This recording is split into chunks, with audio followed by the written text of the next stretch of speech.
That's a moral failing of the people who are not paying people who work a full-time job enough to survive, or even cutting their hours to just under full-time so they don't have to pay them benefits, then relying on the state to cover the rest. That's the real welfare queens.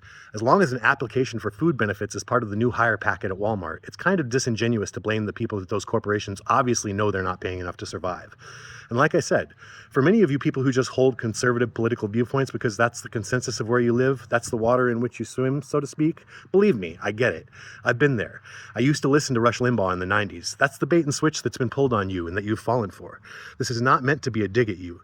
It's one of the most successful con jobs the ruling class has ever pulled, and a lot of people have fallen for it, not because they're dumb, but because the elites have used their strong sense of work ethic to sell an emotional appeal about the lazy people who refuse to fall for their bait and switch, and so only put in the bare minimum, in my opinion, understandably so.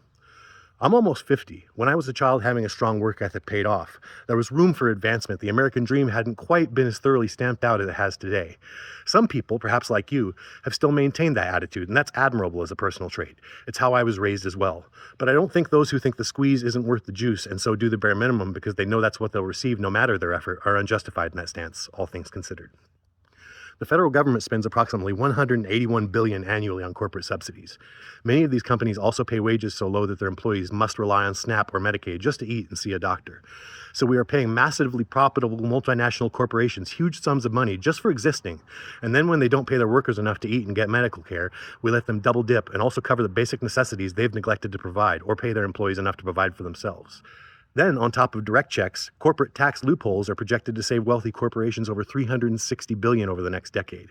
These companies don't need more tax breaks. They need to understand that with the great power of wealth should come the great responsibility of paying back into a system that has benefited you so richly, instead of exploiting and starving that system. This is the game that's being played on you. These are the true lazy minorities using the system to socialize their risks while privatizing their profits. It's the 1%.